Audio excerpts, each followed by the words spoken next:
Hey guys, tonight we're slipping on our sandals, adjusting our laurel wreaths, and stepping straight into the golden glow of a Roman morning. As the emperor himself, you wake up in a massive marble palace, the air smelling faintly of cedar oil and baked honey cakes drifting from the kitchens. Outside your curtained bedchamber, fountains gurgle in perfect rhythm with the rustling palms. The sunlight filters through dyed silk curtains, and for a brief moment, you might imagine you're a god. You probably won't survive this. So, before you get comfortable, take a moment to like the video and subscribe, but only if you genuinely enjoy what I do here. And hey, drop a comment with where you're listening from and what time it is there. I love seeing how many of us are lying awake together across the world. Now, dim the lights, maybe turn on a fan for that soft background hum, and let's ease into tonight's journey together. You're barely awake, but already, the palace is moving around you. A eunuch clears his throat softly. He's holding a silver bowl of rosewater for your hands. Slaves open tall, groaning doors without a sound. They've already checked for assassins twice this morning, but one can never be too careful. You sit up groggily, noting how stiff your neck is. That's what happens when your pillow is stuffed with ostrich feathers. Luxurious but entirely unsupportive. The first order of business is, well, your body. 2 bath attendants start rubbing you down with oils. One scented with myrrh, the other oddly reminiscent of pine cones. While they work, a court physician arrives with your daily health report. According to him, your humors are balanced, though he still insists you chew fennel for the liver. Historians still argue whether Roman physicians were useful or just well-dressed alarmists. You're helped into a light tunic, stitched with gold thread and so absurdly sheer it might count as sleepwear. But don't get too comfortable. Today's schedule begins in 20 minutes, and it's already been revised 5 times due to a flooding incident at the Senate Hall. Something about an overflow in the vomitorium. Don't ask. As you shuffle through your chambers, the floor mosaics gleam beneath your sandals. One depicts Neptune riding dolphins. Another shows a goose stealing a senator's scroll. That one was a gift from a provincial governor with a strange sense of humor. You try not to look at it directly before coffee, which, by the way, doesn't exist yet. The best you'll get is a watered-down wine with a spoonful of fig syrup. You sip it and pretend it's an espresso. Stepping into the atrium, your eyes catch the giant marble bust of yourself. It was a birthday gift from the Sculptors Guild, though they made your nose suspiciously small. The staff lines up like clockwork. Scribes, secretaries, chefs, astrologers, animal handlers, and that one man who keeps trying to introduce falconry to court life. You nod at them all, vaguely aware that half of them are plotting your replacement. You're then briefed on the latest court gossip. Apparently, your sister's second husband is claiming divine dreams again, and someone found a love poem carved into a temple wall that may or may not be about you. Your official historian. Yes, you have one. Scribbles furiously in the corner, adding another exaggerated line to your morning radiance. One of the servants whispers that a shipment of African marble has arrived. You nod thoughtfully, trying to remember if that's the one you wanted for the new bath wing, or the one that smells faintly like goat in the rain. You walk out into the colonnade where a dozen foreign envoys are waiting, all attempting to look regal while sweating profusely. You'll meet them later. First comes your morning audience with the augur, the priest in charge of interpreting omens. Today, he brings you a basket of sacred chickens. Yes, chickens. Apparently, if they eat their grain enthusiastically, it's a good sign. Today, one pecked twice and sneezed. The augur calls this ambiguous. You nod gravely, already regretting everything. By the time you're led toward your judgment chair, a glorified recliner of ivory and gold, you're fully adorned. Laurel crown in place, golden sandals buffed, face rubbed down with a blend of chalk and crushed pearls that supposedly makes you look divine. You feel more like a painted pastry, but appearances are everything. As you pass through the hall, a group of poets begins reciting spontaneous verses in your honor. One compares your wisdom to Jupiter's thunderbolts. Another, more daring, likens your posture to a well-fed heron. You stifle a yawn and offer a vague wave. If you look too bored, someone might accuse you of treason against your own legend. And remember, it's still morning. Some historians believe emperors like you relished this daily dance of power and pageantry. Others suggest you were little more than a prisoner in embroidered chains, trapped by expectation, ceremony, and an overcommitment to olive oil skincare routines. Whatever the truth, your day has only just begun, and you're already longing for a nap in your private garden. Preferably under that fig tree no one's allowed to sit near except you. You're not even done digesting that half sip of fig wine, and already they're tugging at your arms. Gently, of course, guiding you toward your official robes. Not your casual tunic, no. That would be far too relaxing. Today calls for the toga pura, which should really be named toga punishment. It's made of yards and yards of stiff, woolen fabric, bleached to an absurd brightness that practically glares in the morning sun. It takes 2 attendants to wrap it correctly, one of whom keeps apologizing every time he stabs your armpit with a fold. Your feet are now stuffed into ceremonial sandals that appear designed more for optics than walking. One toe already feels betrayed, but no matter. You're ready for your morning briefings. Technically the part where you're supposed to listen to Rome. You sit on a raised marble dais in the audientia, the reception chamber where business is conducted and groveling is performed as a professional art. Today's list includes governors, ambassadors, a traveling flute virtuoso who insists on demonstrating something called the dolphin scale, and a man from the East who's brought a gift, an actual camel. You make a mental note to assign someone to care for it, possibly that senator who won't stop quoting Virgil at dinner. The petitions begin. A farmer claims his neighbor's goat is possessed by Mars and keeps trampling his grapevines. A baker from Ostia wants tax relief because seagulls keep stealing his dough. You nod solemnly, even as your thoughts drift toward whether anyone's restocked the fig cakes in the kitchen.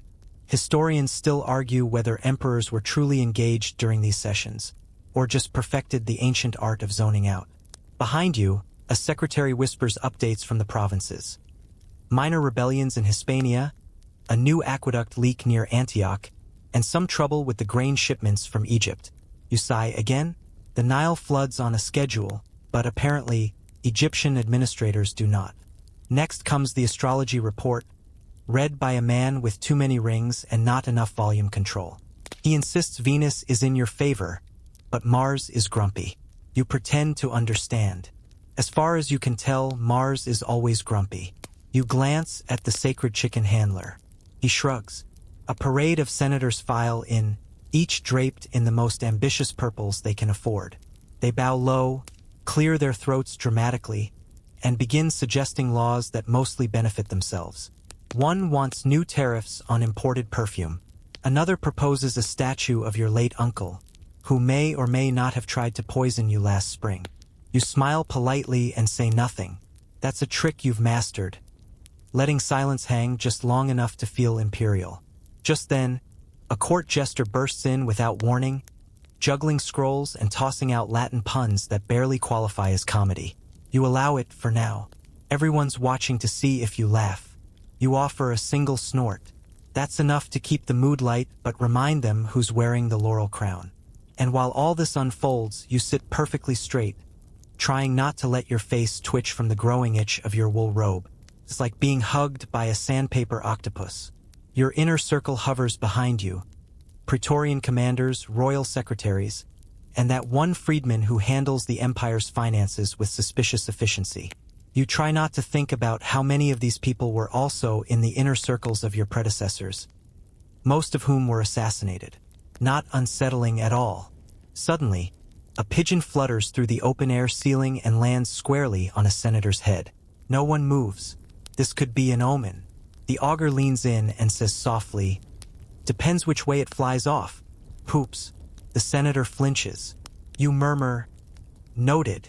Your historian scribbles furiously, probably adding a line like, "And the gods, through winged sign, disfavored Claudius."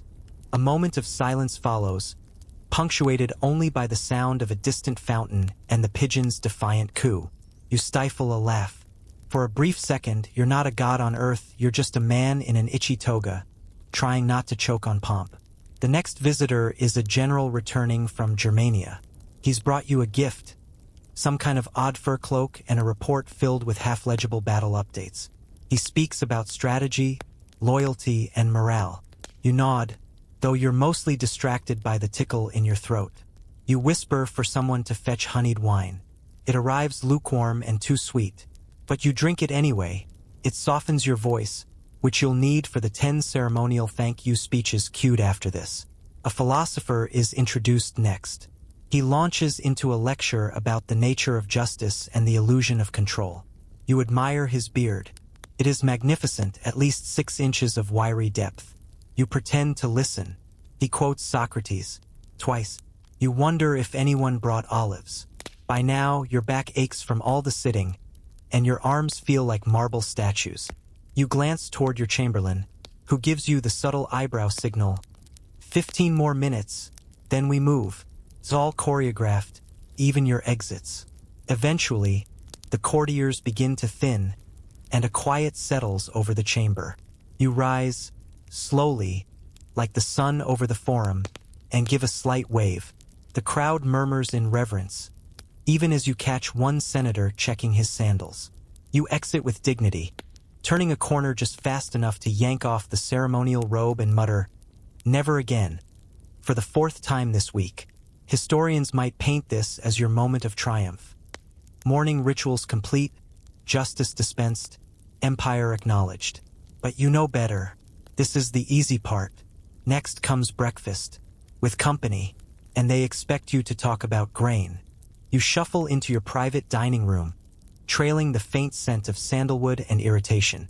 Honestly, you could eat alone, your rank allows it, but that would be seen as aloof, and being aloof gets you written about as detached in someone's letter to the Senate.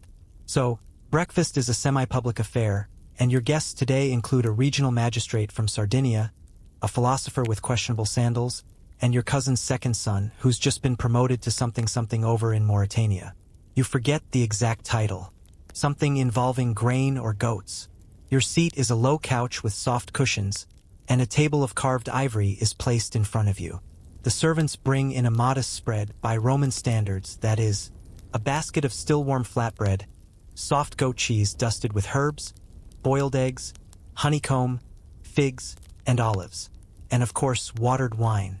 Always watered, because drinking it straight this early in the day would invite whispers, and you already have enough of those. You break bread and nod at the Sardinian magistrate, who immediately launches into a dramatic retelling of how his villa was overrun by wild boars. You smile politely while chewing. The bread is a bit stale, but the honey is fresh and fragrant. The philosopher, meanwhile, is mid-rant about how the empire is too dependent on Cilician garum, fish sauce, and how this reveals something rotten in the soul of Roman taste. You mentally assign someone to never invite him again. Historians still argue whether these imperial breakfasts were genuinely strategic or simply tolerated forms of controlled eavesdropping. You're leaning toward the latter, given how much of this morning involves listening to people exaggerate their own importance while your egg goes cold. As you reach for a slice of quince, the topic shifts, as it always does, to taxes. The young cousin says something like, "If we increased provincial tribute by just 1/8, and you stop him with a raised eyebrow. He suddenly remembers his place in life is several hundred feet below yours and quickly changes the subject to poetry. You nod, chewing thoughtfully. Poetry is safe. Poetry doesn't lead to riots. Halfway through the meal, a slave appears with a wax tablet. A message from the governor of Egypt. This is bad news again. The grain ships are delayed, and the markets in Rome are already grumbling. You stare at the tablet while chewing a fig, weighing your options. You could send a stern letter. You could threaten to recall the governor. You could also finish your breakfast and pretend this problem will fix itself. Instead, you scribble a short response. Remind him whose statue stands taller. Cryptic, regal, vaguely terrifying, perfect. Just as you're about to take your final bite, a procession of entertainers files in. A flute player, 2 dancers, and a boy with a talking parrot. You didn't ask for this. You never ask for this. But someone always thinks it's a good idea. The flute player begins a soft tune. The dancers twirl like sleepy clouds, and the parrot squawks, "Hail Caesar!" with unnerving accuracy. You almost drop your olive. One of your guards enters and whispers that there's a minor protest at the olive market again. Apparently, a batch of spoiled oil has stirred unrest. You nod and send your guard commander with instructions. Smile, offer refunds, and if that doesn't work, bring wine. You've learned that Rome runs smoother when people are well-fed and slightly buzzed. A moment of peace follows. The philosopher has fallen quiet, mercifully, and the Sardinian magistrate is now trying to charm the parrot. You sip your wine and look out at the garden beyond the dining room. The hedges are clipped into mythological shapes. Pegasus, Cerberus, and your favorite, a reclining Bacchus who looks like he's about to nap. You envy him. You briefly fantasize about escaping to your country villa in Tiber, maybe for a week. No briefings, no petitions, no senators quoting Catullus to impress you. Just fresh air, cold springs, and silence. Beautiful, underappreciated silence. Historians speculate that even the most powerful emperors needed these retreats. You'd argue they were the only thing keeping some of your predecessors from setting the Senate on fire. But daydreams must wait. Another slave enters with the day's economic scrolls, including updates from mint officials. Apparently, counterfeit coins have been circulating in Hispania, and someone's managed to stamp your face onto a coin with crossed eyes. You sigh.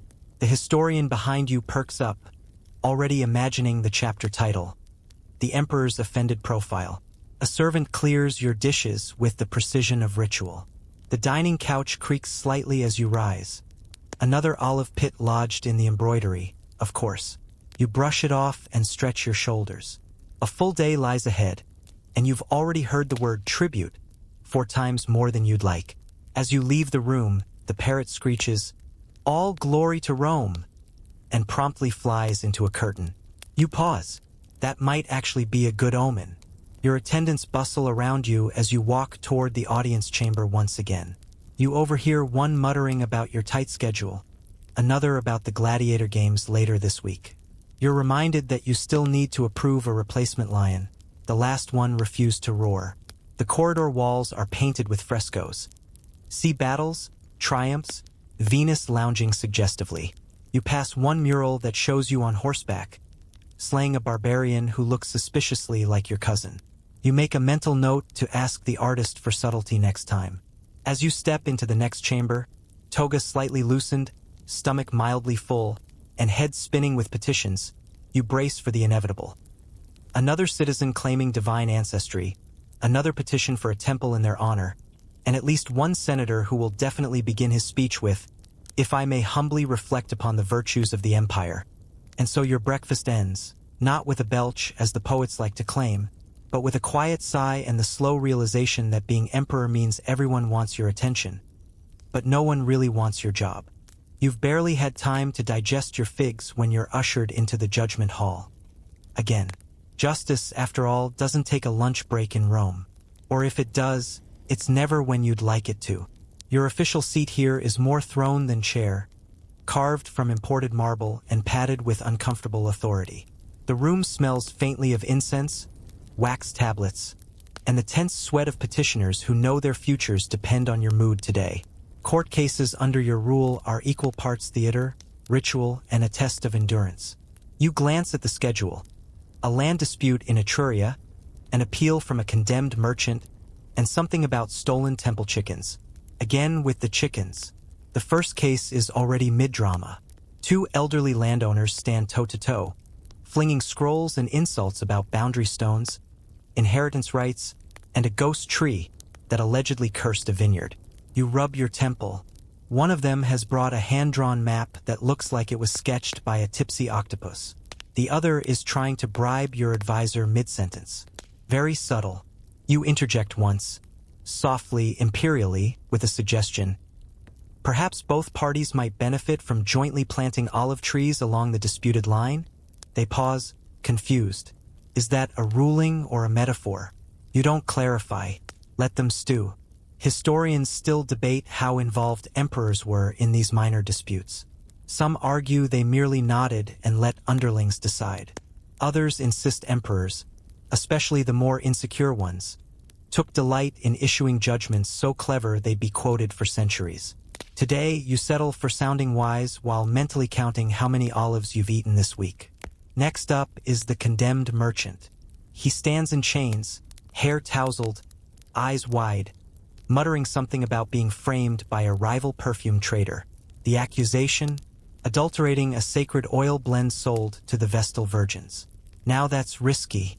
You listen patiently as his advocate, a man with a dramatic lisp and a flair for exaggeration, spins a tale involving lost scrolls, mistaken identity, and possibly a monkey. You raise a hand. Is there evidence?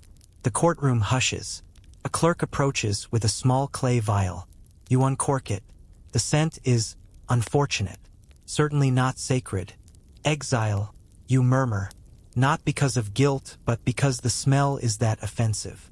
Somewhere in the shadows, your historian takes notes. The emperor's keen nose decided justice. You sigh. That'll probably go on a coin now. Between cases, your guards drag in the next pair. Twin brothers arguing over the ownership of a bronze statue of Hercules. It stood in their father's villa, and now each insists it's theirs. The twist? They've been moving it back and forth at night for weeks. No one noticed until one of them tripped over it and broke his toe. You listen, chin resting on your fist, then say, "Melt it, divide the metal." Chaos ensues, exactly as you planned. You wave them out, vaguely entertained. Court, for all its ritual, is also a stage for imperial character. You are justice embodied, calm, inscrutable, occasionally amused, and always aware that one poorly timed joke could end up in graffiti. Someone once etched "The Emperor sleeps through trials" near the forum. You had it sanded off. Not because it was untrue, but because they used the wrong tense. The next case is delicate. A foreign ambassador's servant has gone missing. Some whisper he was taken for a ritual sacrifice by a fringe cult of Bacchus worshippers. Others claim he simply ran off with a lute player. You listen to a string of half-truths, vague gestures, and one particularly bad drawing of the missing man.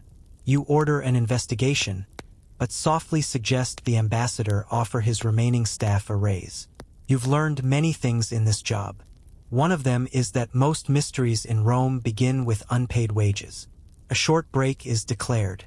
You retreat behind a curtain, while a trio of flute players drowns out the murmurs of the crowd. You sip watered wine, shift your sandals, and consider pretending to faint. Just once. Just to see what would happen. But no, appearances always appearances. Returning to your seat, you find a small crowd gathered near the bench. A boy no older than 10 is holding up a carved wooden bird, claiming it speaks Latin. You indulge him. He squeezes it. Nothing happens. The crowd shifts. The boy frowns. Then the bird lets out a perfect Ave. You chuckle. The boy beams. You hand him a silver coin and say, "Teach it to quote Cicero."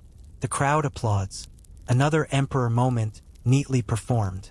The final case is oddly quiet. A woman in a simple tunic approaches, flanked by temple guards. She's accused of defacing a shrine with obscene poetry. The guards present a wax tablet. You read it. It's actually quite clever. Innuendo layered with metaphor, a decent rhythm. You consider sentencing her, then decide to commission a copy instead. "Let the muses judge," you say. The courtroom nods, unsure whether you're serious. Neither are you. The gavel, well, the ceremonial staff is tapped. Court is adjourned. You rise. Your joints crack like a rusted gate. The judgment throne has left a line across your thighs. You feel slightly dizzy from all the incense. But justice has been served, or at least lightly seasoned. As you leave the hall, your attendants trail behind, whispering summaries of each case. You wave them off. Your brain is full of goats, poetry, sacred oil, and a carved bird with aspirations. You wonder, not for the first time, how the gods judge emperors. Perhaps by how many scrolls they pretend to read. Your court duties behind you, for now. You step into the temple courtyard, blinking against the sudden burst of sunlight. It's nearly midday, and the heat has already begun to gather in the stones beneath your feet. A priest greets you with the kind of reverent smile that says, "You're divine," but also, We have 5 more sacrifices to get through before lunch. Welcome to the religious portion of your daily schedule where the gods are watching, or at least being watched on your behalf. You are, after all, Pontifex Maximus, the chief priest of Rome, whether or not you actually believe in half the deities on the payroll. First up, a quick inspection of the augur's report. A sacred goat reportedly hiccuped during a storm last night, which, according to the priesthood, could mean impending war or just indigestion. You nod gravely, as emperors do. Historians still argue whether omens genuinely influence state decisions, or just gave leaders a convenient excuse to delay them. Your sandals click softly across the temple floor as you enter the sanctum, the inner space of ritual, where only the highest are allowed. Smoke curls up from a bronze brazier. Somewhere, someone chants in flawless Latin with just enough vibrato to sound mysterious. You suppress a yawn. Today's official sacrifice is modest. A pair of white doves, intended to curry favor with Venus. You approach the altar, raise your hands, and murmur the prescripted lines. The priest nods. An assistant steps in and gently, mercifully, handles the messier part. You, meanwhile, dab a bit of perfumed oil on your wrists and smile for the waiting crowd just beyond the pillars. You're not here just to please the gods. You're here to be seen pleasing them. But it's not all dove feathers and divinity. You also have to inspect the temple's books, or at least pretend to. These leather-bound scrolls include expense records, prophecies, and complaints from acolytes about drafty sleeping quarters. One scroll details a recent lightning strike on a statue of Minerva. The priest insists it's a sign the goddess is displeased. You suggest maybe she just dislikes pigeons. No one laughs, but you spot a junior priest suppressing a smirk. Next comes the libation walk, a slow circuit around the temple grounds while offering wine to the household gods. It's meant to symbolize your devotion and remind everyone within viewing distance that Rome's religious traditions remain strong, at least from the outside. Your cupbearer fills your chalice with watered wine, again, and you pour carefully onto the marble, watching as ants scramble to investigate. One small altar has recently been installed in honor of your late father. You pause, rest your hand on the warm stone, and say nothing. There's no need. The act itself is the message. The attendant scribes glance up, ready to immortalize your silent reflection in the imperial records. And now, time for the scroll. Every day, the head priest brings you one curated reading from the Sibylline books. Those ancient prophecies so vague they could be about earthquakes, elections, or indigestion. Today's passage speaks of a leader with golden speech whose left eye turns at dusk. You decide that sounds promising and declare it a good omen. No one questions it. The temple guards escort you back into the public gallery, where a crowd of citizens has gathered. They bow, kneel, some offer laurel wreaths or bundles of herbs. A woman holds up her newborn, asking for a blessing. You raise your hand over the infant's head and say, "May this child grow stronger than Rome's walls." It's vague, poetic, and non-committal, perfect for carving onto a keepsake. As you move down the steps, a group of foreign diplomats watches with raised brows. One leans toward his translator and whispers, "You hear your name and the word Sunborn. That's flattering. Last week, someone called you the fish-eyed prince. You prefer today's version." Once you return to your litter, the religious formalities begin to fade, replaced by the rustle of reports and questions. Your secretary leans in. There's been a theft from the Temple of Apollo, 2 gold chalices and a crate of ceremonial incense are missing. You arch an eyebrow. "Check the chief priest's cousin," you murmur. "And his wine bill." Your secretary smiles knowingly. The gods, you've learned, are less concerned with offerings and more with appearances. So long as the temples stay polished, the priests fed, and the omens spun correctly, the empire hums along in divine harmony. But it's not without complication. You're reminded of that time during your 3rd year when a solar eclipse coincided with a market fire and a small plague in the provinces. The priests argued for 10 days over whether the gods wanted more sacrifices, fewer taxes, or just quieter citizens. In the end, you built a new temple and declared victory. Problem solved. The litter rocks gently as you're carried away from the temple district. Through the silk curtains, You glimpse a column of smoke rising in the distance. Someone mentions a collapsed bakery oven in the Sabura. You sigh, not because it's your fault, but because someone will write you a letter about it, probably in bad verse. As you disembark at the palace steps, one of your sandals sticks slightly to the marble. A priestess, rushing behind, accidentally bumps into you and drops a small pouch of herbs. She apologizes profusely. You help her gather them: chamomile, fennel, and something sharp-smelling. "For sleeplessness," she whispers. You smile and pocket a sprig. The guards open the doors. The palace swallows you again, cool and shadowed. The sacred is now behind you. Ahead lies the world of senators, spies, and supper. But for a fleeting moment, you smell fennel on your fingers, and the incense still clings faintly to your robes. And maybe, just maybe, that was enough divinity for one day. The midday sun now sits high over Rome, and your stomach is beginning to hint, politely but firmly, that it expects something more substantial than a few olives and half a honeyed figure. Luckily, lunch is not only on the schedule, it's considered a critical act of imperial presence. Or, as your steward put it this morning, you're more agreeable after garum, Caesar. You're escorted into a shaded garden court within the palace complex, where lunch has been arranged. The table is modest in size but not in ambition. Trays of smoked fish, boiled eggs, stuffed dates, soft cheese drizzled with wildflower honey, pickled onions, and marinated dormice await your approval. Yes, dormice. No one eats them anymore except ironically, and yet they keep appearing on imperial menus like ancient foie gras with feet. The first few bites are divine. You scoop a bit of egg yolk with your bread and chew slowly, listening as the breeze flutters the sheer curtains and distant gulls cry from the forum direction. Across from you, two guests, hand-selected by your advisors, attempt to make conversation without sweating too visibly. One is a provincial tax official from Dalmatia who's far too eager to tell you about shipping bottlenecks and grain fungus. The other is a poet who keeps reciting lines from an unfinished epic about Jupiter's dog. You nod serenely and take another bite of fish.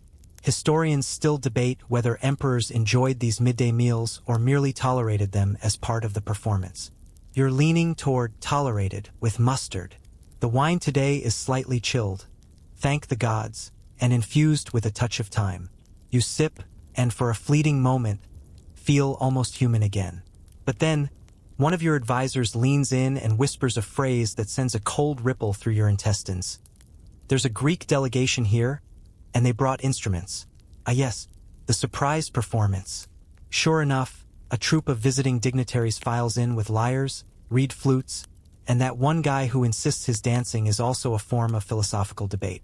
You swallow your stuffed date with caution. The music begins softly at first, then escalates into something that resembles a goat learning to whistle. You keep a straight face, barely. Midway through the second piece, a dramatic reenactment of the Battle of Thermopylae using finger cymbals, you catch one of your guards yawning behind a column. You envy him. Still, appearances must be maintained. You offer a polite round of applause and a mild nod of imperial approval. Somewhere behind you, the court historian scratches a note. The emperor supported cultural exchange with grace and restraint. Lunch continues with a few more political murmurs. One senator suggests reforming the public bath schedules. Apparently the patricians are upset about being forced to share water pressure with commoners. You assure him you'll consider it, which is code for please go away. Then comes the matter of the official food taster. He steps forward with a practiced bow and samples each dish with great ceremony. It's not really for safety anymore, but tradition dies slower than emperors do. He tries your roasted quail. Waits, doesn't collapse. You allow yourself another bite. The poet beside you launches into a new verse. Something about Mars falling in love with a woman who turns into a pine tree. It's not very good, but his eyes are full of hope, and you're feeling generous. Consider submitting it to the temple of Apollo, you say. He beams. You sip your wine, wondering if Apollo has a suggestion box. After the plates are cleared, small talk drifts toward military matters.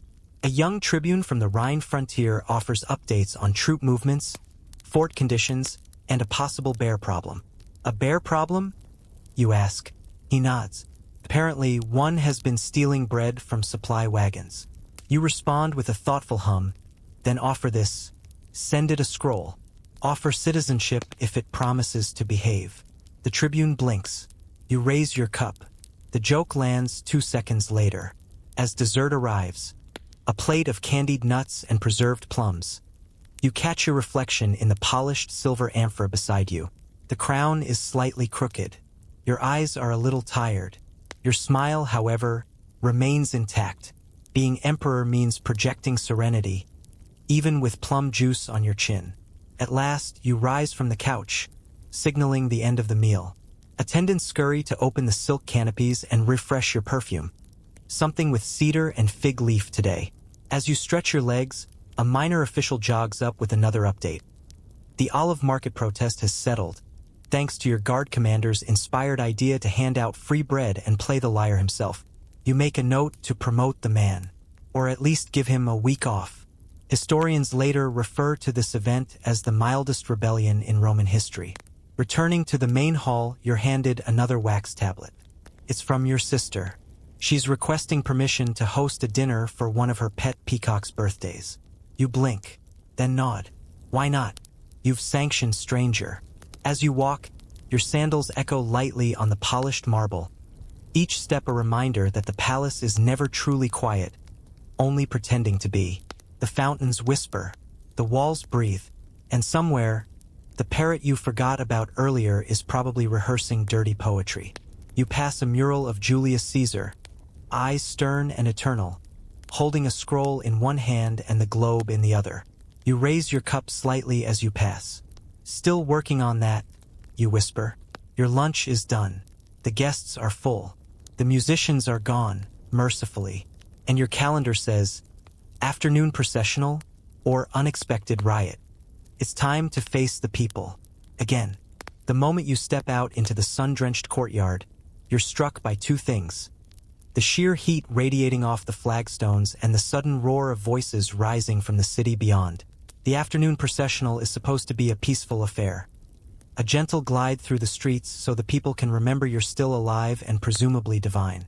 But today, it seems, someone forgot to send the memo that this was meant to be a calm stroll and not an unintentional parade through a fish market having a meltdown. Your litter is prepared. Carved ivory, gold-threaded cushions. A canopy dyed Tyrian purple so deep it practically hums. 8 very strong men await, already glistening with anticipation and sweat. You nod. They hoist. As you're carried down the main avenue, lined with statues of your ancestors, most of whom died messily, you wave to the crowd. Not too cheerily, not too solemnly. The proper imperial wave is a sleepy blend of dignity and yes, I see you, and no, I won't lower taxes. It's an art form. The streets are lined with citizens shouting praise, petitions, and occasionally very weird compliments. One woman yells, "Your calves are finer than Apollo's." You pretend not to hear it. Your historian, however, perks up. That's definitely going in the records. The guards form a moving wall of muscle around you, parting the crowd like wheat before a plow. Children dash forward to throw laurel leaves or small posies at your litter. Most land well. One hits you in the eye. You blink. Maintain composure. That's leadership. You pass through the artisan quarter. Tanners, cobblers, and bakers stand outside their shops, many bowing deeply. A baker offers you a fresh loaf with your face carved into it. Slightly lumpy, but charming. You accept it and hand it off to an aide, who will later quietly feed it to the palace dogs. But then comes the sound you weren't hoping for. Raised voices, offbeat chanting, and the distinct, somehow universal rhythm of a protest drum. Your guards stiffen. You tilt the canopy flap and peer ahead. A small group of citizens has gathered near the olive stalls. Not the same ones as before, but apparently inspired. They're shouting about olive purity and justice for pressed oil. Someone waves a wooden spoon like a scepter. This was not on the schedule. You motion to your captain of the guard, who trots beside the litter. "How serious?" you ask. He shrugs. "On a scale of 1 to riot? Maybe a strong disagreement with snack options." You consider your options. Ignore them and move on, stop and speak, or unleash the musicians. No, never again. Instead, you step down from the litter, your sandals hitting the stone with the kind of thud that makes poets weep. The crowd gasps. A child drops a melon. You raise one hand. The protesters fall quiet. You speak clearly. Olives are the fruit of peace. Let us not turn them into seeds of discord. A beat. Silence. Then someone claps. Then more clapping. The full cheer erupts. The man with the spoon throws it into the air. Your historian faints from joy. Back on the litter, you give a modest nod. Crisis averted. Historians will one day call this the Olive Uprising of 142. It will be dramatized poorly on stage. The processional resumes, winding through the forum, past temples, fountains, and statues of questionable taste. One in particular, a towering bronze of you riding a dolphin, reminds you to ask why it hasn't been quietly removed yet. No one rides dolphins. It's absurd. You arrive at the baths of Titus, where the day's official blessing of the aqueduct is scheduled. The ceremonial nonsense, but it gives the illusion that you understand plumbing. A priest offers you a bronze ladle of fresh water. You drink, declare it worthy of Neptune himself, and motion for the next city upgrade to proceed.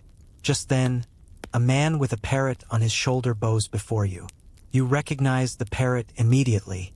It croaks, "All hail the wet emperor." You try very hard not to laugh.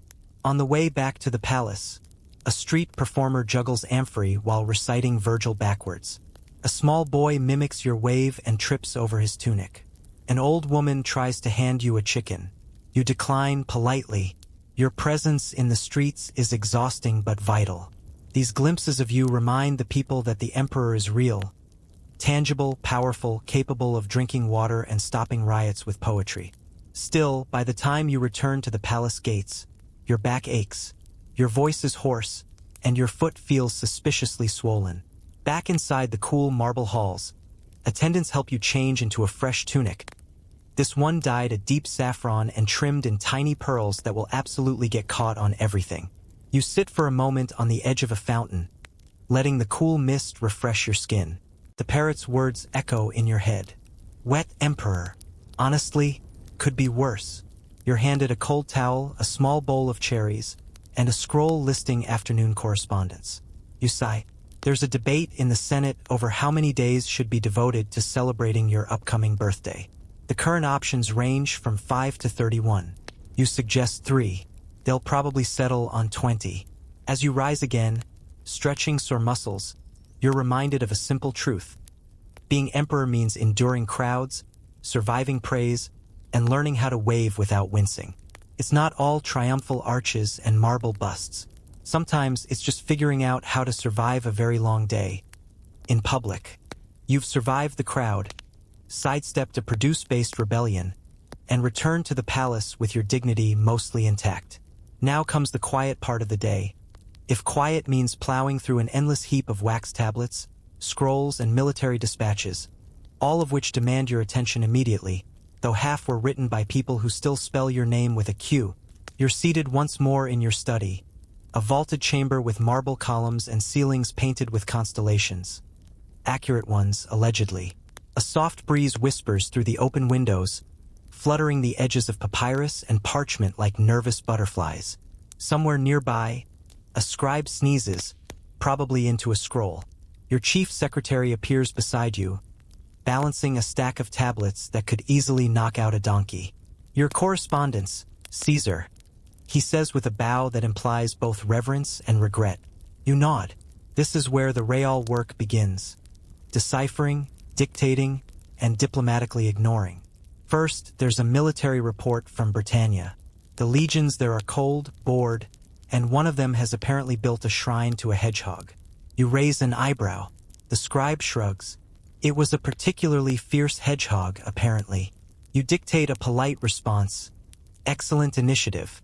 Name the hedgehog and grant it honorary rations. Let them puzzle over that. Next comes a request from the city of Lugdunum. They want funds for a new amphitheater. You flip the scroll around a few times, trying to understand how it costs that much to stack rocks into a circle. Send them a slightly smaller grant, you instruct, and tell them they may paint my likeness on the seats. Left-facing profile. Historians still argue whether emperors personally handled such minutiae or delegated everything to their inner circles. Some say Augustus read every scroll himself. Others claim Caligula once used official correspondence as kindling because it bored him. You find yourself somewhere in the middle, reading every third one and pretending you remember the rest. Another letter arrives from a merchant fleet caught in a storm near Carthage. One ship was lost, along with its cargo of exotic birds. You blink, then smile faintly. Send condolences. Also, add a note. Let us pray their feathers now line the heavens. Poetic, slightly unhinged, very imperial. As you reach for a fresh tablet, a messenger bursts in, panting and wide-eyed. Caesar, the governor of Cappadocia, sends urgent word. The mountain tribes are stirring again. You hold up a hand. Are they attacking? No. They've written a poem about you. It's very aggressive. You motion for the scroll. It's in fractured Latin, alarmingly rhymed, and includes the phrase tyrant of figs. You chuckle. Send them wine. That always softens poetry. Meanwhile, your scribe is still reading out loud. This one is from a soldier in Egypt requesting an early discharge on the grounds that the desert sun has melted his courage. You pause. Approve it. Add, may your courage return in a cooler climate. The scribe raises an eyebrow. Are you serious? Not even slightly. You switch to foreign correspondence. A distant kingdom in the east wants to know if your empire will consider a marriage alliance. They've sent a painted miniature of the prospective bride. She looks stern. You contemplate, then wave it off. Tell them I'm married to the empire. The historian behind you scribbles this down like it's the cleverest thing you've said all year. There's also a complaint from a minor priest in Sicily about a temple being overrun by mice. He's asking for divine guidance and maybe a cat. You dictate, try cheese, then try cats, then pray harder. The correspondence pile grows smaller, but not quickly enough. Your fingers ache. Your sandals squeak every time you shift. You glance at the sundial outside. Still hours before dinner. Your stomach rumbles. You reach for a candied almond. You drop it. It rolls under the chair. You sigh with the full weight of empire. A scroll from Hispania notes the recent popularity of a street performer who impersonates you badly. You request a sketch. If it's decent, he might end up performing at your sister's next dinner party. Finally, you come to the longest scroll yet, a detailed census of livestock numbers in the provinces. Cows in Illyria, sheep in Thrace, goats, so many goats in Numidia. You try, you really do, but by line 47, your eyes blur, and you gently set it aside, whispering, let the goats govern themselves. At last, your steward enters with a small tray of lemon-soaked cloths and a cup of something cool and minty. Would you like to hear the poetry entries from this morning's contest? Caesar? You stare at him. Only if they rhyme in dactylic hexameter. He hesitates. There is one. You sigh. Bring it. The poem is passable. It rhymes. Praises your eyebrows. You approve it with a stamp and tell the poet to expect a basket of dates and a gently used scroll of Virgil. You glance at the remaining tablets. Maybe a dozen. A merciful number. You pass them off to your most senior secretary with a simple phrase. Summarize. Dramatically. As you finally rise, stretching out muscles stiff from judgment, scrolls, and sarcasm, you allow yourself a brief moment of triumph. You faced the empire's paper mountain and emerged victorious. Well, victorious enough to get to the bathhouse without guilt. You've dispensed justice, quelled a produced protest, read poetry from barbarians, and stared into the bureaucratic void of goat inventories. It's time, thank the gods, for something softer, steamier, and far more scented. The bathhouse. There are many things you can delegate as emperor. Bathing, thankfully, is not one of them.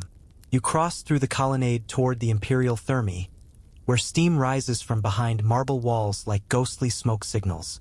Inside, the air is thick with lavender, eucalyptus, and the soft splash of attendants preparing your entrance with the seriousness of a sacred rite. This isn't just hygiene. It's ritual, performance, gossip center, and muscle therapy all rolled into one gloriously wet event. Your robe is whisked away and replaced with a soft linen wrap that does absolutely nothing in terms of modesty but helps with slipperiness. You step into the tepidarium first, the warm room, and feel your pores sigh in relief. The heat settles into your bones. The tiled floor, painted with dolphins chasing each other in an endless mosaic loop, is just warm enough to soothe your aching feet. You sink onto a heated bench, close your eyes, and exhale. For one fragile, fragrant moment, no one expects anything from you. Then you hear it, laughter. The quiet, wheezy kind that comes from old senators who've had too much wine and not enough restraint. You open one eye. There they are, 3 of them, lounging like grape-fed sea lions and discussing the size of your army's morale. One of them notices you and coughs awkwardly. Another tries to sit straighter. The third simply says, "Ave Caesar," and bows his head. You nod. They shift. It's always fun watching powerful men try to look casual while naked in front of someone who could banish them with a raised eyebrow. You move next into the caldarium, the hot room. This is where things get intense. The air is thick as soup, and your linen wrap is now purely symbolic. You ease into the stone basin of steaming water, flanked by attendants who quietly begin the cleansing process. One pours warm water laced with crushed herbs over your shoulders. Another scrubs your arms with olive oil and pumice. You close your eyes again.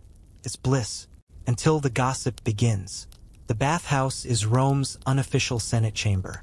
Behind the mist, deals are struck, rumors are born, and sometimes you get to hear exactly what people say when they think you're not listening.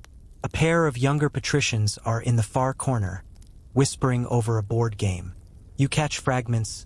"Senator Lucius importing silk," said the emperor, and then a splash. "Shoo!" You smile faintly. You'll have someone look into Lucius later. Not because you care about the silk. You just want to see if the rumors were interesting enough to remember. Historians still debate whether emperors used the baths as surveillance hubs or genuinely came here to unwind. Truth is, it's both. You soak, you steam, and you listen. It's like being a marble sponge, soaking in heat and political leverage at the same time. A servant enters with an oil flask from Alexandria, frankincense and date kernel. Imported, expensive, and worth it. You nod approval. The scent reminds you of that brief tour you took of Egypt years ago, when everything smelled like dust, river water, and ambition. As you prepare to move into the cold plunge, a young tribune bows and asks to join you briefly. You glance up. He's nervous. His hair is too neat, his eyes dart too quickly. "Permission," you murmur. "Granted." He sits, steams, and then blurts, "There's a senator who's been discreetly funding satirical plays about the imperial family." You don't move. "Plays?" you say. "Staged where?" "In Subura, Caesar." Very lowbrow. You finally turn to look at him. "Do they rhyme?" "Badly." "Are they funny?" "Terrible, Caesar." You wave your hand. Let them suffer in obscurity. You move on to the frigidarium, the cold plunge, where clarity waits in the form of ice-cold water and complete sensory shock. You step in. Your heart jumps. Your skin tries to leap off your body. You breathe in through your teeth. Then, stillness. Calm. Full reset. You are emperor. You are awake. You are no longer thinking about goats. By the time you emerge, toweling off with linens so soft they might qualify as clouds, the rest of the world seems slightly farther away. Your muscles feel like they've remembered how to be yours again. You slip into a new robe loosely tied. Nothing that says imperial, just slightly superior to everyone else. On the way out, a young boy approaches with a scroll. It's from your sister. Again. Apparently, the Peacock birthday has a guest list. It includes 20 birds and a flute ensemble. You sigh, approve it, and add a note. The peacocks may wear wreaths, but no shoes this time. You return to your chambers refreshed, scented, and faintly glowing. A few senators pass you in the hall. They bow lower than usual. Perhaps they smelled the frankincense. And as you pass a polished bronze mirror, you glance sideways. Not bad, Caesar. Not bad at all. Refreshed, polished, and lightly scented with the essence of Alexandria, you re-enter the palace's great audience hall. The sun is slanting lower now, casting amber streaks across the marble floors. Shadows lengthen behind statues of your ancestors, some of whom are conveniently missing limbs, others whose names have been scratched out in fits of posthumous political revenge. It's time for the spectacular, the games, or at least a scaled-down version of them. You're not in the Colosseum today. This is more of a private demonstration. A warm-up event, a morale booster, and a subtle test of loyalties. A few rounds of combat, a handful of exotic animals, and some very pointed political theater, all staged within the palace amphitheater, because even when you're relaxing, you're still on stage. You settle into your imperial seat, high-backed, velvet-cushioned, and suspiciously wobbly, thanks to some over-enthusiastic wood inlay. You shift gently and wave as the room fills with officials, honored guests, and a smattering of nervous-looking senators who know exactly how visible they are today. Your cupbearer offers you a goblet of sweet red wine. You sip it slowly. Theater begins. First up, a trio of gladiators, one a Thracian, one a Gaul, and one a Roman criminal who chose this over the mines. They circle one another warily in the sand-strewn arena, blades gleaming. You've seen it all before, of course. You've clapped politely while men spilled blood in your name. Sometimes the crowd calls for mercy. Sometimes it doesn't. This, historians say, was the burden of emperors, to preside over death as casually as you preside over dinner. But there's a strange detachment to it, especially when you know half the crowd is watching your face instead of the match. The Thracian lunges. The Gaul parries. The criminal stumbles theatrically, either faking or failing. It's hard to tell. Then suddenly the Gaul stands over him, weapon raised. All eyes shift to you. The moment hangs. Thumbs. That ancient, famously misunderstood gesture. Contrary to popular belief, historians still argue whether pollice verso, the turned thumb, meant life or death. You decide to raise your hand and let it hover, ambiguous. The crowd tenses. Then you flick your fingers lazily to the side. "Let him live," you murmur. Cheers erupt. You didn't say it loudly, but it was enough. The crowd reads into your pause, your angle, your tone. In Rome, symbolism is everything. Next up, exotic animals. Today, someone's wrangled a small leopard, a monkey dressed like a senator, why? And a heavily sedated crocodile that may or may not be stuffed. The monkey refuses to perform. The leopard stares judgmentally. The crocodile naps. You love it. A nervous handler tries to encourage the monkey to bow. Throws a fig instead. The crowd howls. You laugh out loud for the first time all day. Your historian perks up. Emperor shows benevolence and humor in the face of chaos. That'll do. As the entertainment continues, a whispering senator slides closer, pretending to admire the view. "Lovely weather for an execution, Caesar," he says too cheerfully. You arch an eyebrow. "Planning something, Quintus?" He laughs, too loudly. "No, no. Merely joking." You take another sip of wine. "Of course. Just be sure your jokes don't have legs." You turn your attention back to the arena. A pair of actors now perform a comedic skit. One plays a corrupt tax collector, the other a clever fishmonger who tricks him. It's full of double entendres, wiggling fish props, and one too many jokes about scales of justice. You chuckle despite yourself. The people love it, and anything that makes the tax collectors look silly is always a hit. One of the guards leans in. Would Caesar care to throw a gift to the crowd? You nod. A small bag of bronze coins is handed to you. You rise, step forward, and toss it into the stands. A scramble ensues. Limbs everywhere. One senator ducks. You grin. May the gods bless strong elbows. The final act is unexpected. A poet. He steps into the arena. No armor. No props. Just a scroll and a quaking voice. "A tribute," he stammers, "to the wisdom of our divine emperor." You brace. He begins. The poem is clumsy but earnest. Your name is rhymed with thunder, wonder, and, somehow, cucumber. You sip your wine again, this time with more determination. But when he finishes, the silence that follows is almost respectful. He bows so deeply his nose touches the sand. You nod, that's all. And he beams like he's just been kissed by Apollo himself. As the arena clears and the crowd begins to disperse, you lean back, wine almost gone, eyes catching the last golden rays spilling through the colonnade.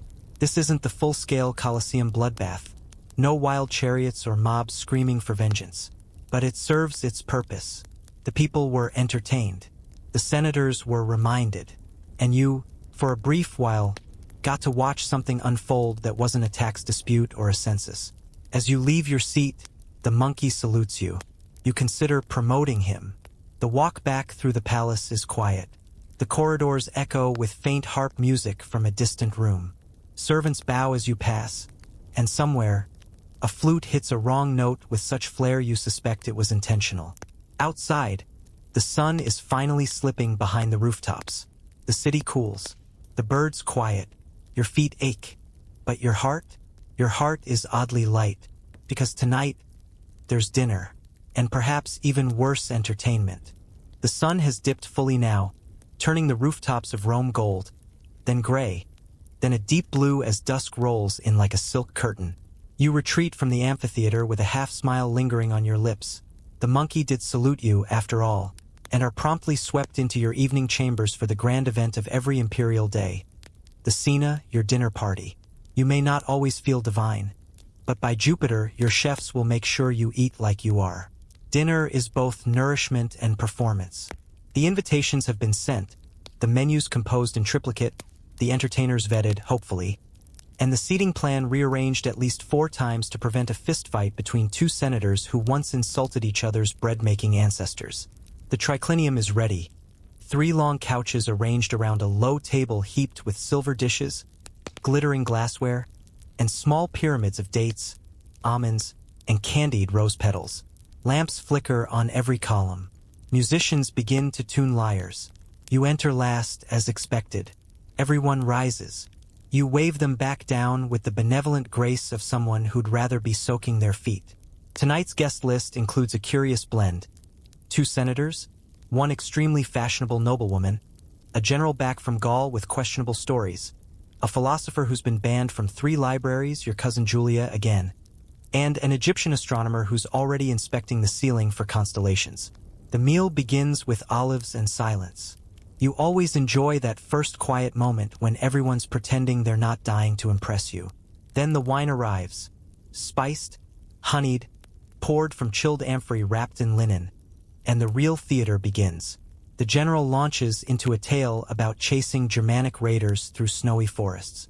He dramatically mimics a boar charge using a bread roll. Julia snorts into her wine. The philosopher counters with an observation about the nature of fear. You counter with, "Fear is trying to eat a cold oyster while 50 people stare at you." The table laughs. You've won the first round. Then comes the gustatio, the starters. Sea urchin baked in saffron, grilled figs stuffed with honeyed walnuts, small birds roasted in vinegar and thyme. You eat carefully. Being poisoned by a starter would be historically ironic, but still highly inconvenient. As you chew, the noblewoman beside you asks what color togas you think will be in fashion next spring. "Invisible," you reply. "That way, no one can criticize your choice." She laughs a little too loudly. The Egyptian astronomer tries to pivot the conversation to planetary alignments, but is interrupted by the arrival of the prima mensa. The main course: peacock tongues, flamingo thighs, a camel hump pie that, honestly, is mostly for show.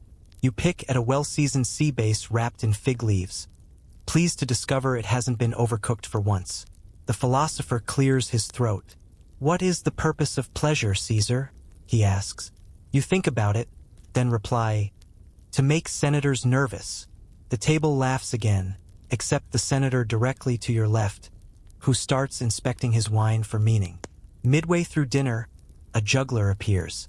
He's very talented, very energetic, and very close to knocking over a pitcher of wine.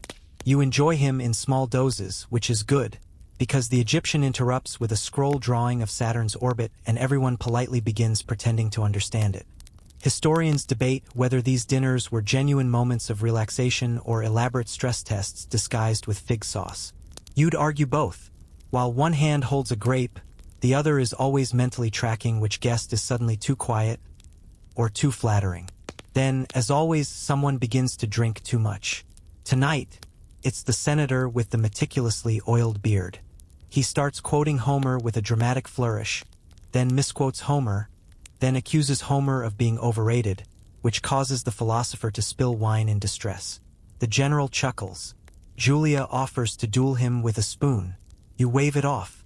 Save it for dessert, you say. Speaking of which, the secunda mensa arrives, sweet cheeses, honey-soaked pastries, preserved fruits, and a sculpted jelly in the shape of Poseidon's trident. You poke it once and move on. The entertainers return. A flutist, 2 acrobats, and a poet who insists he can rhyme any name with Caesar. He fails spectacularly. You clap anyway. Conversation drifts into more relaxed territories. The weather, hot. The forum pigeons, still aggressive. And whether cats or dogs make better household guardians, the correct answer is cats, but only because they require less groveling. Eventually, the wine slows. Guests recline more deeply. The noblewoman quietly removes a grape from her sandal. The philosopher has dozed off. The senator with the beard is now deep in a monologue about dreams, possibly directed at the jelly. You rise slowly, gracefully. You've all made this evening a delight, you say, and no one tried to murder anyone. That's progress. They laugh, groggy and grateful. A few bow. One applauds a little too long. As you step into the corridor, the night is cool and velvet black outside. You inhale deeply. Faint scents of rosemary and crushed citrus cling to your robe. Behind you, servants begin clearing plates and collecting gossip. You stroll past quiet chambers, the mosaic floors glinting in lamplight, and whisper to yourself, tomorrow, fewer poets. From the darkness behind a curtain, your historian emerges just long enough to scribble. The emperor, ever discerning, exits the feast like a falling star. You decide not to comment. And so ends the meal, not just with fullness, but with a vague suspicion that at least one person left thinking they're in your good graces, and maybe one thinking they're on borrowed time. Dinner is over. The guests are gone. The silver trays, half-melted jellies, and slightly wine-drenched senators have all retreated to their corners of the empire, or at least to their guest rooms. The halls grow quiet again, filled only with the soft sweep of slave sandals on marble, the distant clink of amphory being sorted, and the gentle crackle of oil lamps winding down for the evening. But your day is far from done. If mornings are for ritual and afternoons for ruling, then late night is for something much slipperier, politics.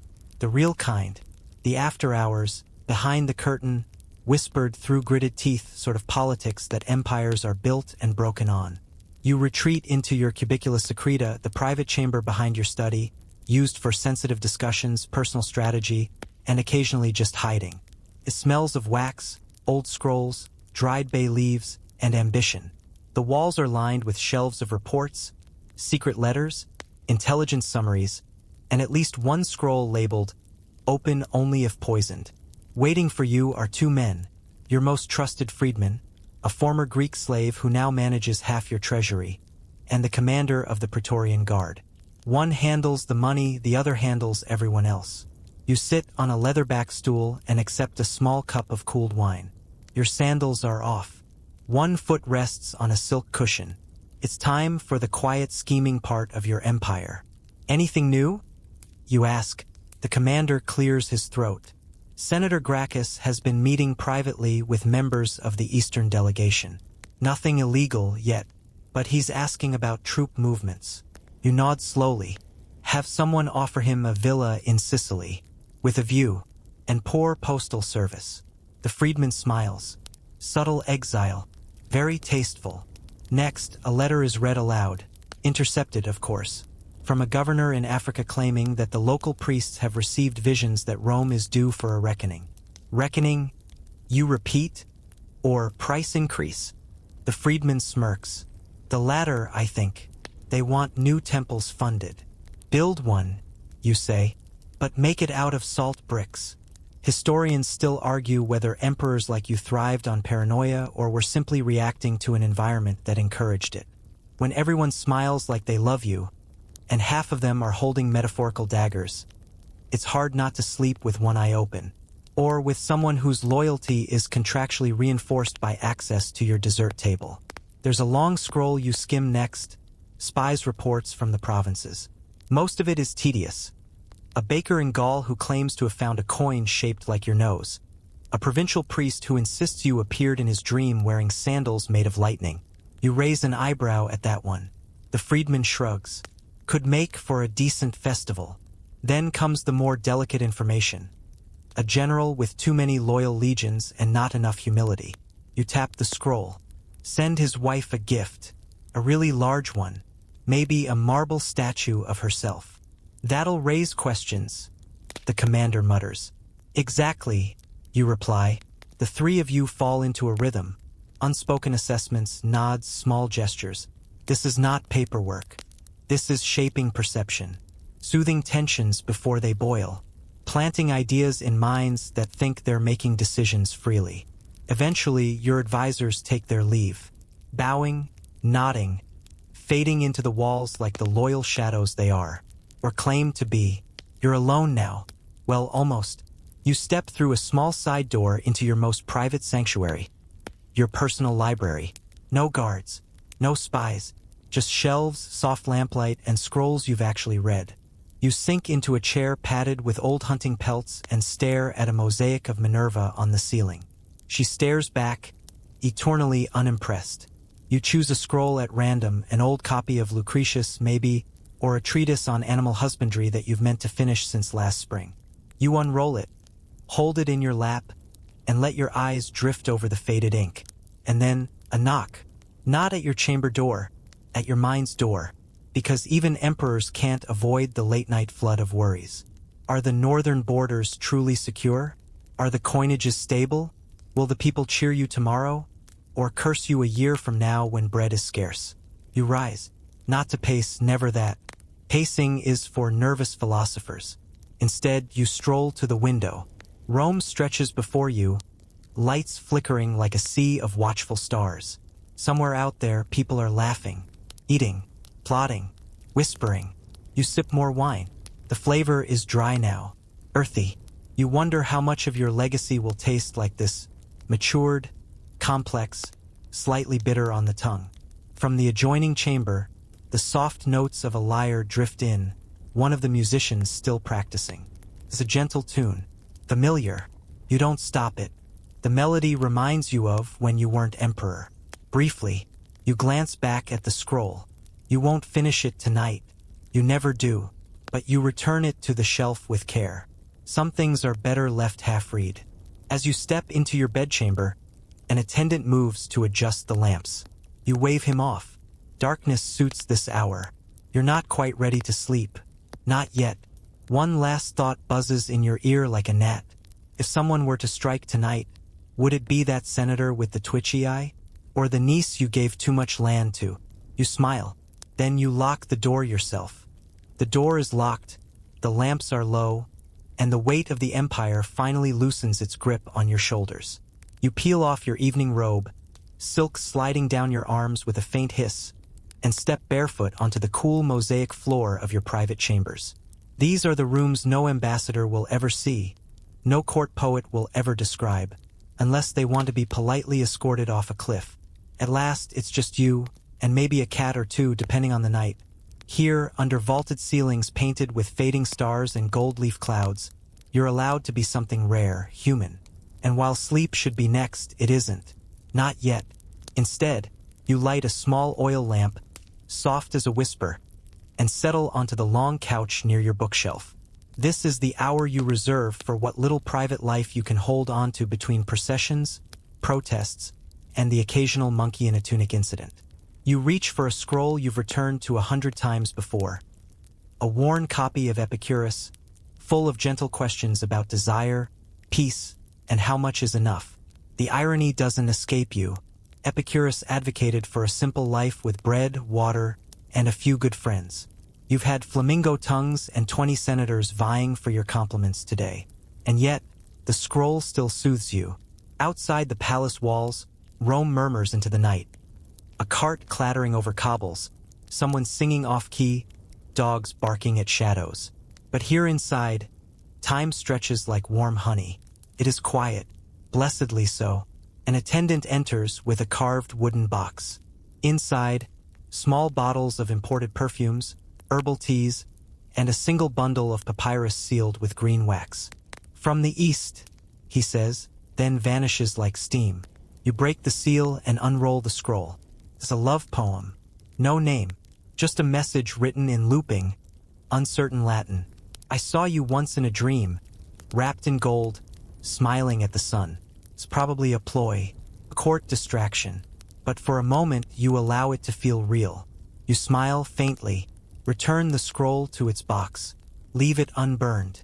Later, you move to the window, letting the breeze kiss your face. Rome is beautiful at night. Its ugliness softened, its politics muted, its imperfections draped in moonlight. You lean on the windowsill, watching torchlights flicker in the hills. You wonder how many people are whispering your name this very moment. Some in awe, some in anger, some in bed. You could summon company, of course. There are courtesans, poets, musicians.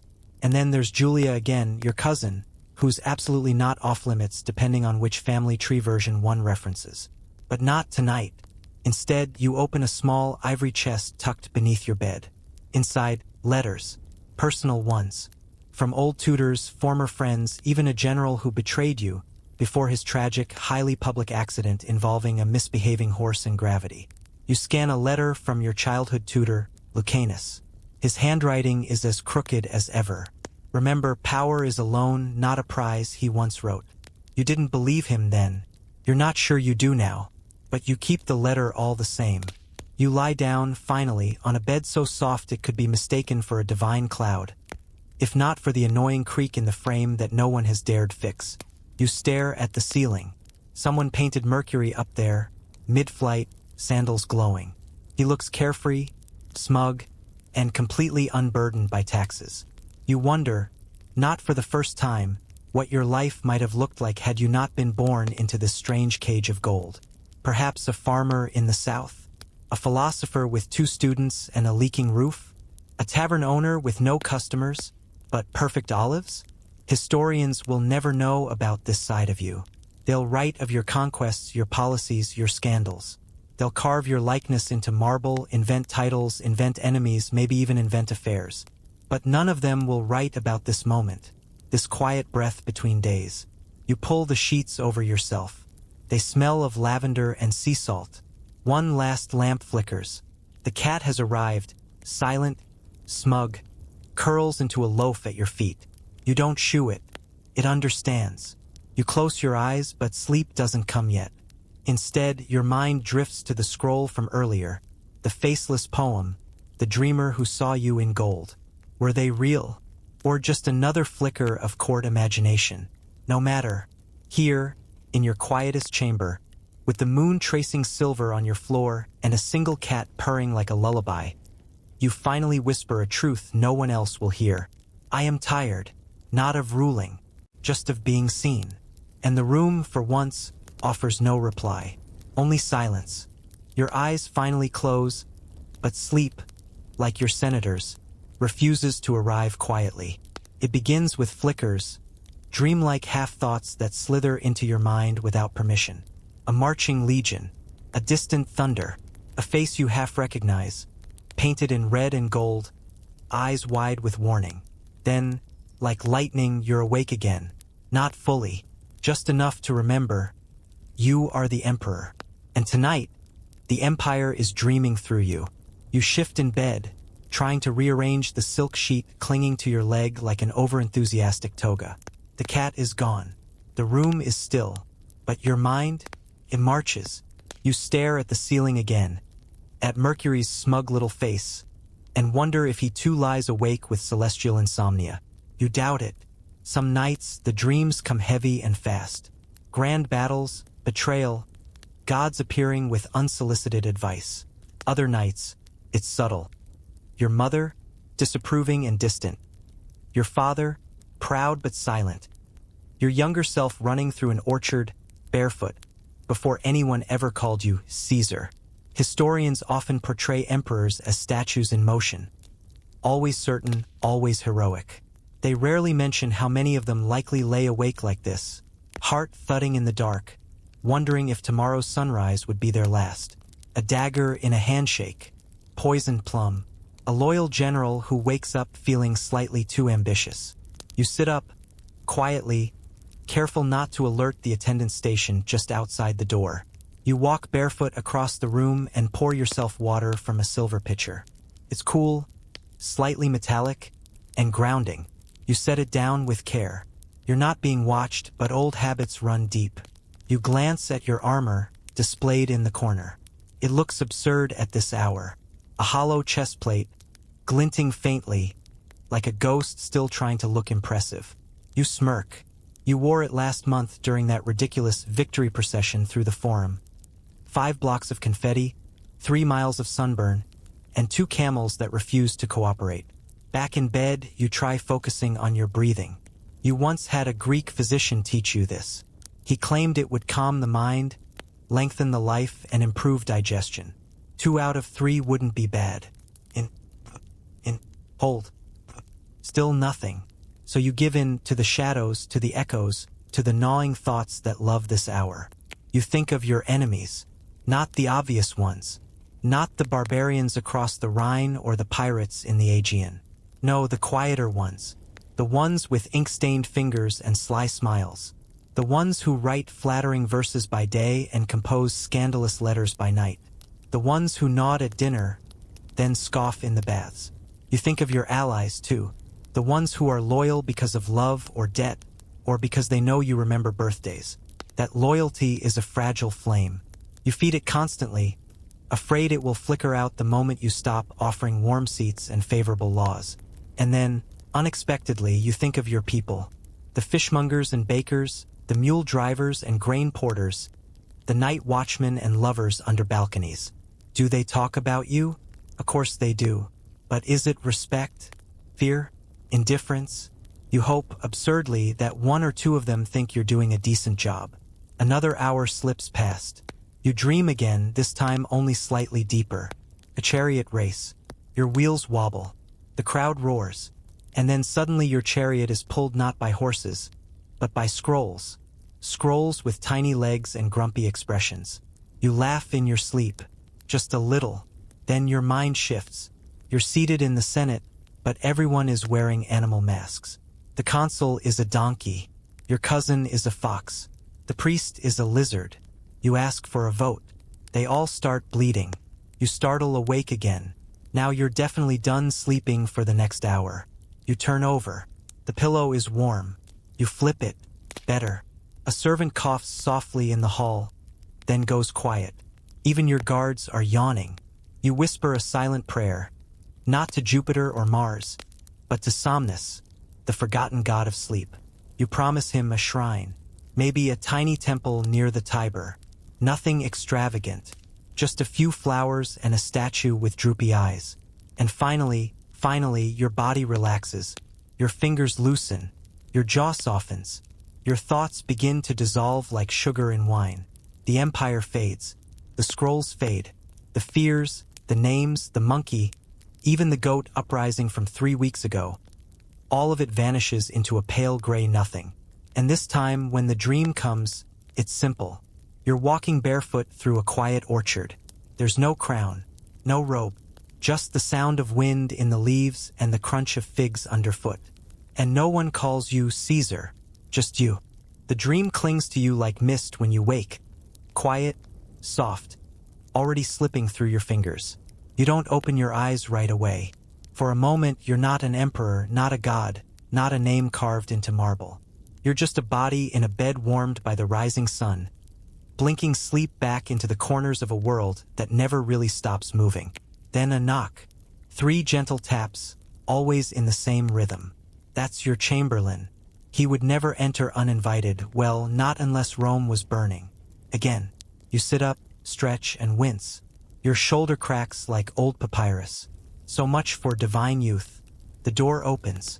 The light is soft, golden, and the morning air carries the scent of rosemary and smoke. Someone's already baking bread nearby, probably in the palace kitchens. Hopefully for you. Good morning, Caesar. Your chamberlain says, bowing. You have survived another night. That's comforting. You murmur, rubbing your eyes. How many senators haven't? He smiles politely, doesn't answer. You rise slowly, letting the attendants do their dance. Slipping on your robe, wiping your face with warm cloths, anointing your hands with a perfumed oil that smells faintly of orange peels and anxiety. Your slippers are warm, having been left near the brazier. Small luxuries, the kind you forget to appreciate until they're missing. The historian enters as you're seated at your window bench. He's already scribbling. Shall I record a quote for the morning, Caesar?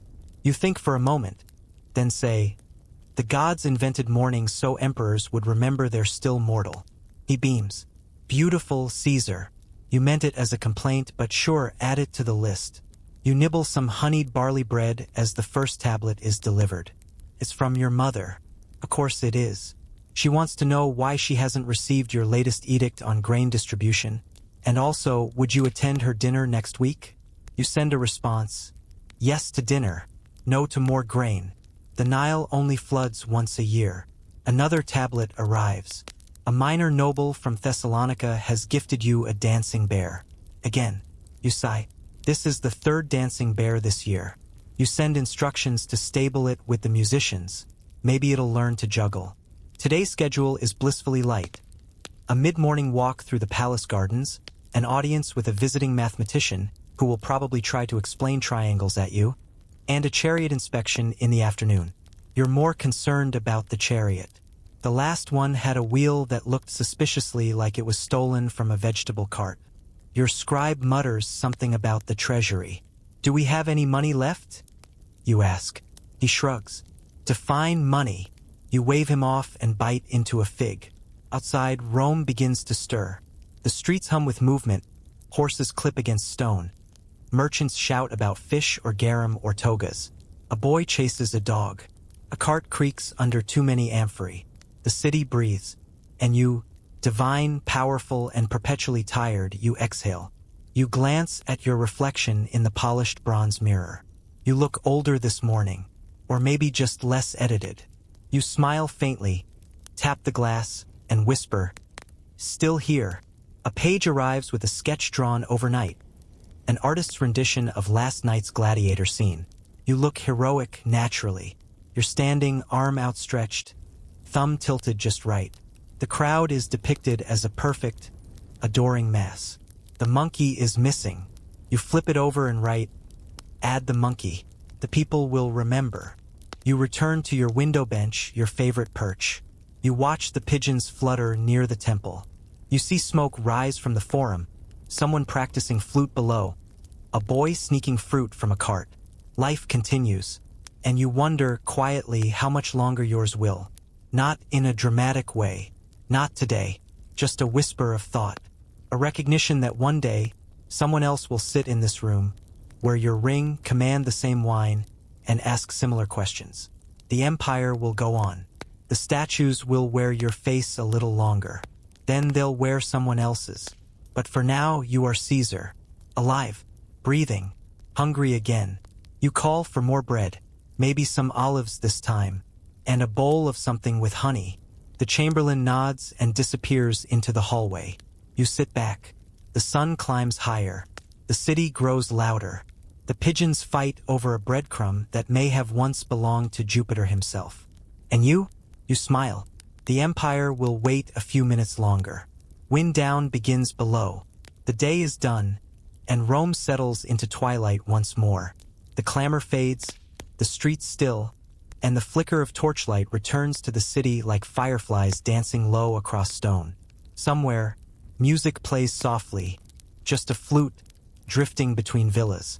The scent of baked bread, jasmine, and hearth smoke mixes with the night air. The palace is quiet now, but not empty.